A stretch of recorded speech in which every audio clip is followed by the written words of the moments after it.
Muito bem, muito bem, muito bem, pessoal. Sejam todos muito bem-vindos a essa nossa já tradicional live de terça-feira, essa live de humanas que conta aqui com a geografia, com a história, com a filosofia. E hoje nós preparamos um tema transversal em que nós três vamos conversar um pouco sobre o mesmo fenômeno. E nós escolhemos um negócio super tranquilo, né, galera? Como é que foi isso aí hoje? Conta pra gente. E aí, gente, beleza? Hoje a gente escolheu um tema que é a Revolução Industrial. Nós vamos perceber então vários aspectos dessa Revolução Industrial, um pouquinho do lado da história, um pouquinho da geografia, um pouquinho da filosofia. Então a gente vai tentar fazer essa visão múltipla aí desse fenômeno para vocês. E aí, galera, nós vamos começar quebrando o pau na história sobre a famosa Revolução Industrial.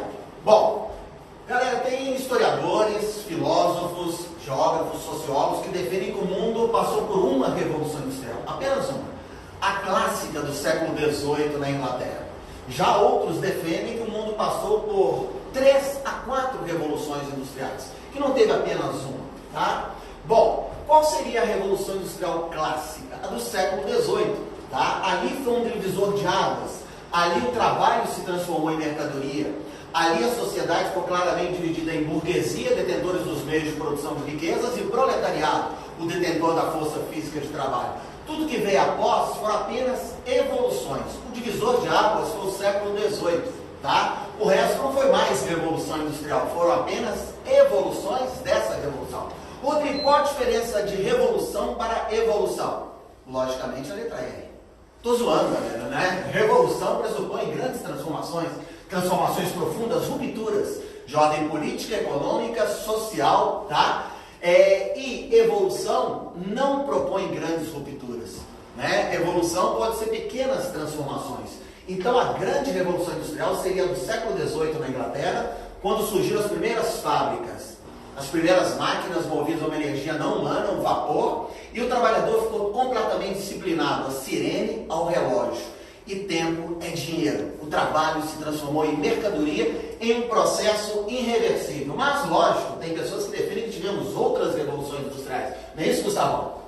É isso aí, meu caro amigo. O Rodrigo, quando fala com vocês de fases da revolução, ou quando fala de revoluções, ele está se referindo ao seguinte: existe um grupo de pesquisadores que vai dizer que essa revolução ela começa lá no século XVIII, por volta ali de 1760, mais ou menos, e que cerca de 100 ou 90 anos depois, por volta de 1850, vai acontecer uma nova revolução. Rodrigão, a eletricidade é algo revolucionário. Quando as fábricas passam... petróleo, né, Gustavo, também, né? O petróleo? Sem dúvida, sem dúvida. Agora, quando a gente pensa na possibilidade disso aqui, dessas luzes que estão nos iluminando, a gente pensa agora numa fábrica que funciona 24 horas e a gente pensa numa fábrica cujas máquinas funcionam a eletricidade. E isso é uma coisa que é muito revolucionária. Então seria algo como a segunda revolução industrial. Uma terceira revolução industrial, já puxando agora para depois da Segunda Guerra Mundial, aí ela entra num outro aspecto, em que o petróleo se transforma no principal combustível do mundo e aparece a figura da eletrônica. Então, se num primeiro momento, aquela primeira revolução industrial, a gente faz uma referência à máquina a vapor, a segunda a gente vai lembrar da eletricidade, a terceira a gente vai lembrar do petróleo, e já existem, atenção para isso, galera, uma quarta revolução industrial. É uma revolução marcada pela internet. Não a internet como está acontecendo agora conosco, né? Nós estamos aqui num espaço físico, você está em outro espaço físico e a gente está dialogando. Não só esse aspecto, mas a produção industrial, ela hoje é descentralizada. Essa produção industrial, existe hoje um cara que está lá na Califórnia, nos Estados Unidos, com um tablet, e esse cara controla uma fábrica que está a 12 mil quilômetros de distância. É ou não é revolucionário isso? Inclusive nessa quarta revolução vai rolar até o teletransporte. Só falta isso, né, Gustavo? Só falta teletransporte. Só falta teletransporte. E bem que podia ter, né? Com o trânsito das grandes cidades. E aí seria facinho pra gente. Imagina o Aldo Dourado, teletransporte, Pampulha. Não, doido demais. Bom, mas vamos lá. Onde surgiu a Revolução Industrial? Qual foi o berço da Revolução Industrial? A Inglaterra. E por que a Inglaterra foi o berço da Revolução Industrial no século XVIII? Por que não foi, por exemplo, Portugal? Por que não foi a Espanha? Por que não foi Betim? Por que foi a Inglaterra, galera? Quais as razões para a Inglaterra ter sido o berço da Revolução Industrial? Primeiro, a Inglaterra foi o primeiro país europeu a derrubar o antigo regime, o absolutismo, com as revoluções puritana e gloriosa no século XVII. A burguesia, o estamento empreendedor, alçou o poder primeiro que vários outros países da Europa.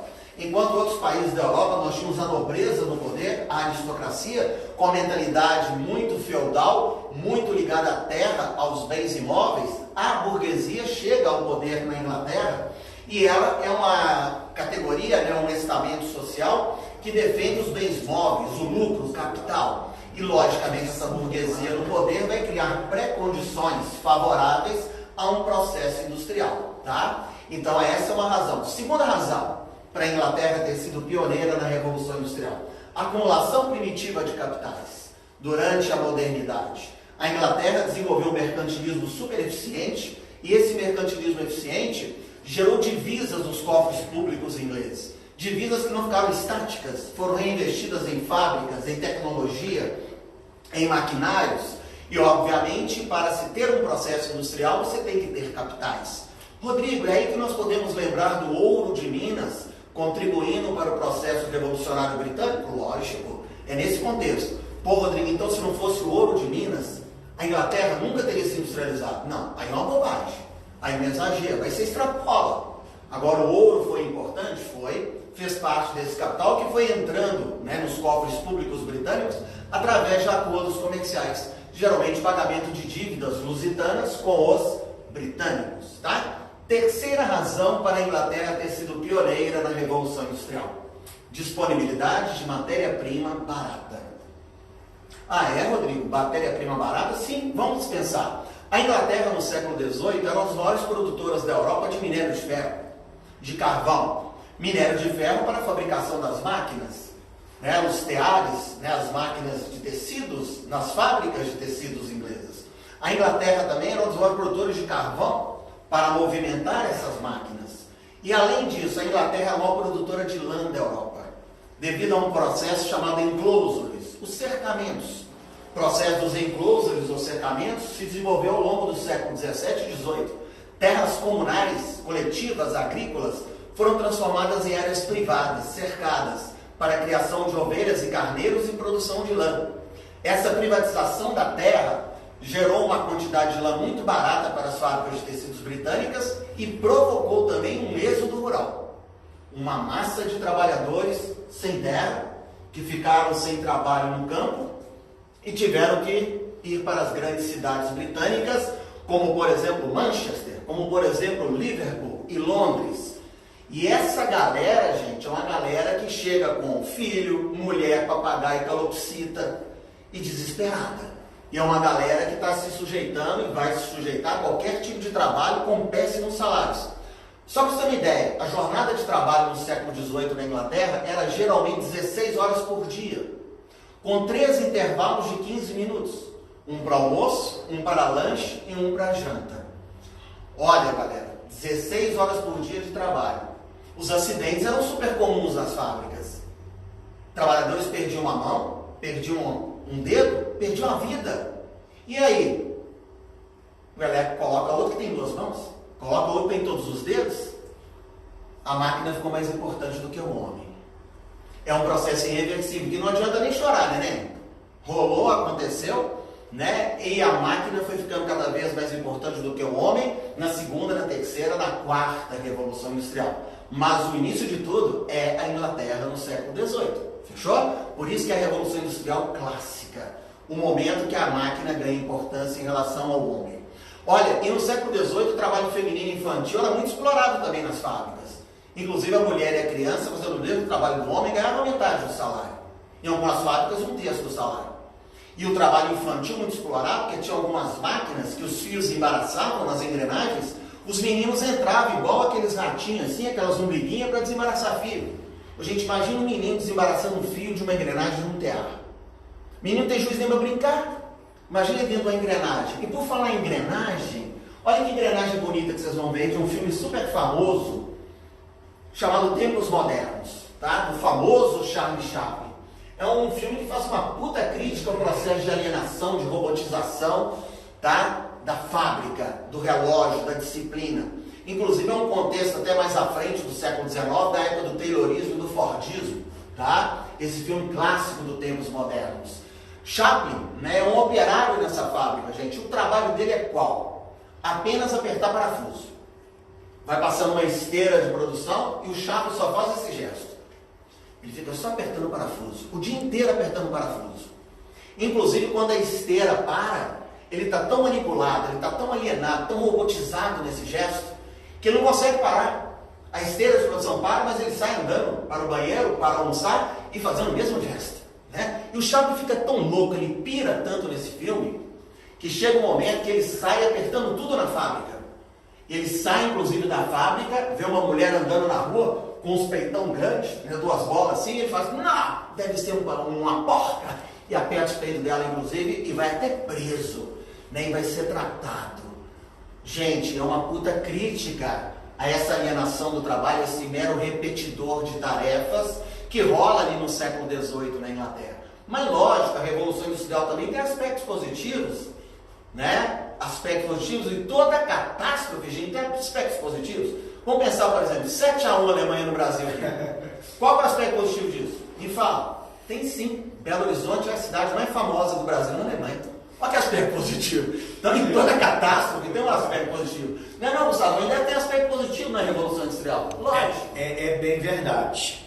Agora, galera, antes de explorar um pouquinho disso, eu queria falar um pouco mais com vocês a respeito da engrenagem. O Rodrigo mostrou pra gente um negócio bem legal. Esse filme é sensacional, tem que assistir. Tem ele aí no YouTube, gratuito. Assista Tempos Modernos, que é ótimo. É um filme preto e branco, é um filme mudo, mas vale muito a pena, pelo menos, ver lá os melhores momentos. Assista. Mas olha só, galera, máquina a vapor.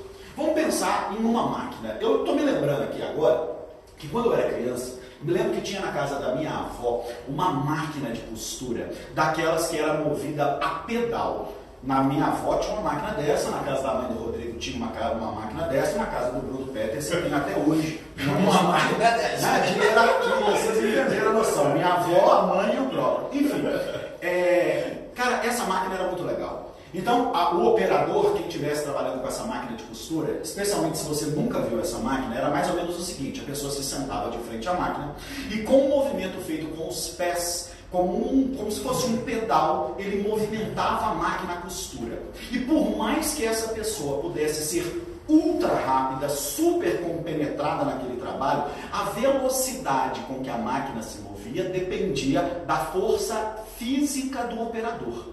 Isso mudou. E quando que isso mudou? Quando se inventou uma máquina a vapor. Galera, pega lá um bocado de carvão mineral, que é geologicamente falando, é uma estrutura que tem uma imensa quantidade de carbono fossilizada, queima esse carvão mineral, ele produz energia, essa energia térmica aquece a água de uma caldeira, e esse vapor que foi produzido ali, pressurizado, como se fosse uma panela de pressão, sabe aquele vaporzinho que sai ali? Esse vapor canalizado movia uma máquina, ou seja, pela primeira vez na história eu não preciso mais da tração animal para movimentar uma máquina. Quer dizer, existiam outras formas de operar uma máquina, né? A força motriz do vento, por exemplo, aqueles moinhos de vento, a roda d'água, são formas também de se manipular, de se produzir, de se fabricar coisas.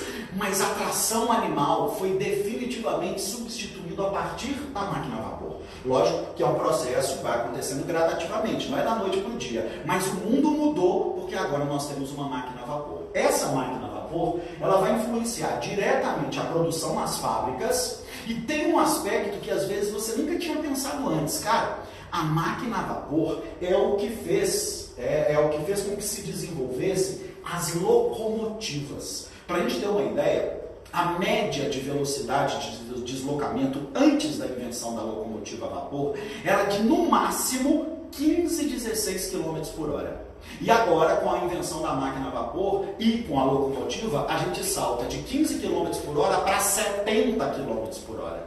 Então, o mundo, metaforicamente falando, ficou menor. As distâncias passam a ser mais fáceis de serem percorridas. E isso gera um monte de consequência. Olha só, Primeira consequência importante, uma dispersão fabril. Antes, as fábricas, elas estavam sempre localizadas próximos a grandes cursos d'água, a grandes rios, para usar a força da correnteza do rio para movimentar máquinas, legal? Agora não precisa disso mais. Com a máquina a vapor, eu posso instalar uma fábrica em qualquer lugar que eu queira instalar. A urbanização. Rodrigo falou uma coisa muito importante para a gente. A lei de cercamentos vai simplesmente transformar o espaço agrícola numa área de produção exclusiva de matéria-prima para a Revolução Industrial. Então, imagina aí, um sítio, uma chácara, uma fazenda, que antes era de produção de alimento para subsistência, agora vai se criar ovelha para produzir lã, vai agora se posteriormente cultivar algodão para abastecer as fábricas. Então, nós vamos ter um processo de urbanização acontecendo aí. Porque se as pessoas não podem mais morar no campo, elas vão morar onde? Nas cidades. A cidade de Londres se tornou a maior cidade do mundo lá no século XVIII e assim permaneceu até o início do século XX, como a maior cidade do mundo. Então, a Revolução Industrial ela tem uma dispersão das fábricas que começa na Inglaterra, mas não fica só na Inglaterra, vai haver uma dispersão, um processo de urbanização das pessoas irem morar nas cidades e, principalmente, uma explosão demográfica. A população da Inglaterra, ela começa a crescer, e em 100 anos ela dobra de tamanho. E no século seguinte, ela dobra de novo. Então, a Revolução Industrial está diretamente ligada à urbanização e essas duas coisas sempre ligadas a um processo de explosão demográfica. E já que nós falamos um pouco sobre explosão demográfica e sobre pessoas, pegando um gancho do que o Rodrigo disse agora há pouco, quem são esses trabalhadores? Essa população que cresce, esses homens, mulheres e crianças da Revolução Industrial. Quem é esse indivíduo? Porque na aula de humanas, a gente tem que falar sobre os humanos. Brunão, ajuda a gente nessa. Obrigado, Gustavo. Então, olha, depois aqui de ver o Rodrigão, ver o Gustavão falando, é incrível a gente pensar que a gente separa os tópicos, a gente pega a história, a gente pega a geografia, a gente pega a filosofia, mas no final das contas é um grande fenômeno. E esse grande fenômeno, na hora que você começa a separar para entender, você começa a ver os detalhes, e aí com os detalhes é que você consegue entender esse único fenômeno. E o que eu vou falar agora com vocês é contribuir um pouquinho para pensar quem são essas pessoas, quem é que está trabalhando, né? Quem é o indivíduo que está realizando essas atividades. Vamos começar a pensar um pouquinho de trabalho, né? Quando eu estava vindo para cá hoje, eu estava comentando antes de chegar mais cedo, e é assustador você ver a cidade do jeito que está. E eu acho, pessoalmente, todos os alunos sabem disso, eu amo dar aula. Para entrar para dar aula é um negócio que me deixa profundamente feliz. É um trabalho do qual eu me sinto perfeitamente completo. E eu venho para cá para falar com vocês, gravo as aulas, porque eu escolhi fazer isso, porque eu quero fazer isso, porque é uma expressão de quem eu sou. Tanto, frequentemente, quando me perguntam quem eu sou, o que o Bruno é, eu digo lá, Bruno é o pai do Pedro, Bruno também é professor de filosofia. Isso é o que eu me identifico, parte de quem eu sou é o meu trabalho. E eu me sinto completamente livre para fazer esse trabalho da maneira com qual eu acho melhor. Mas vem cá, vamos pensar nisso aqui. Esse é um trabalho no qual eu tomo essas decisões. Mas eu te pergunto aqui agora, me ajuda aí. Alguém que tem que escolher hoje, em 2020, se pega coronavírus, você fica em casa sem dar alimento para os seus filhos, essa pessoa tem uma escolha livre? Essa pessoa fala assim livremente, olha, não, eu vou ficar em casa porque isso é o recomendado. Como que você faz isso com seus filhos com fome? Eu fico pensando, se essa fosse a minha situação, se o meu filho estivesse com fome, será que, qual decisão eu tomaria?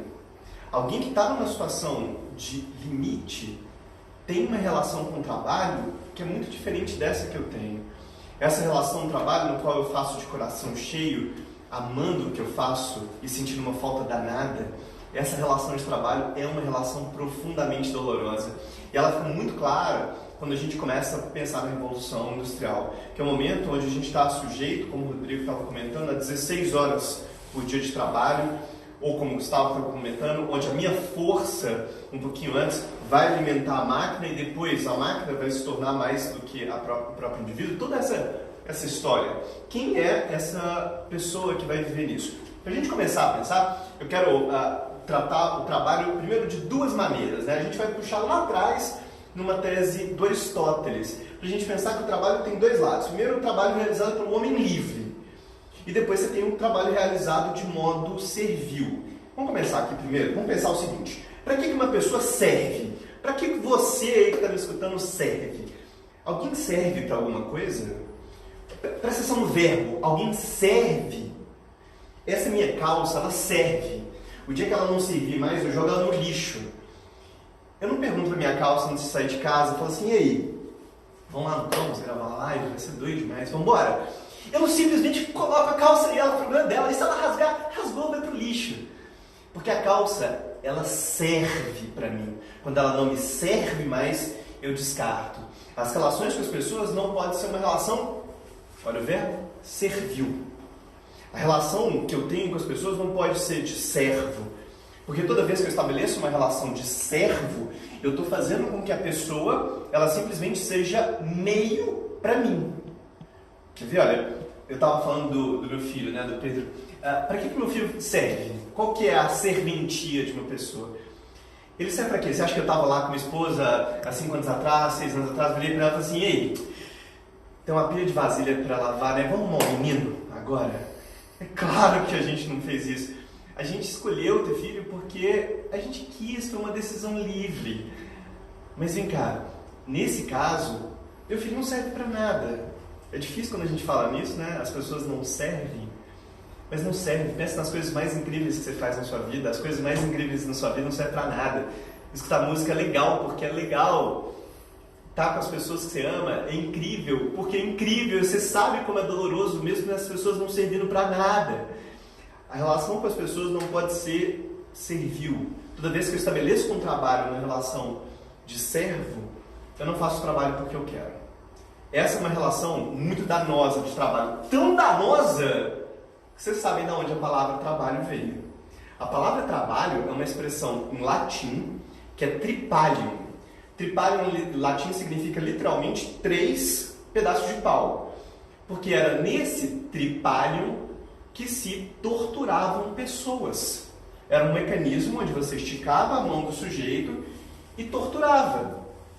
Trabalho vem de tortura. A noção de trabalho que nós temos é uma noção terrivelmente torturante. Tanto é, para pegar de novo esse exemplo dessa criança que entrou lá no tear, eu te pergunto, essa criança não está trabalhando, ela está sendo torturada.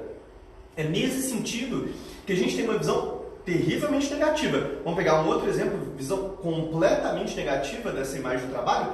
Vocês lembram lá o que estava escrito na porta de Auschwitz, o principal campo de concentração nazista? O trabalho libera o homem, liberta o homem. Era isso que estava escrito lá, no campo de concentração. Você ia trabalhar até a exaustão. Esse modelo de trabalho no qual você faz porque você serve a algum propósito, repara, porque você serve. Esse é um trabalho destruidor de qualquer indivíduo, de qualquer pessoa. Se você trabalha, e você sabe disso, aqueles que estão me ouvindo agora, se você já trabalhou, se você já viu alguém trabalhando com aquilo que não gosta, com aquilo que foi forçado, você sabe que é torturante. Inclusive, vocês que estão me ouvindo aqui agora, o sonho de muitos de vocês, ou da totalidade de vocês agora, é justamente ingressar na universidade. Você quer ingressar na universidade muito mais do que para buscar a profissão, você quer sair para se libertar, para ser quem você é. Esse é o modelo de trabalho que dignifica o homem. Vamos pegar lá na frente um autor desse mesmo período, né, da Alemanha, dos mesmos famosos 7-1 ali, dessa tragédia. Tem um alemão enorme, gigantesco na história da filosofia, que é o Immanuel Kant. O Kant diz assim: o que define dignidade? O Kant vai dizer, o que define uma vida digna?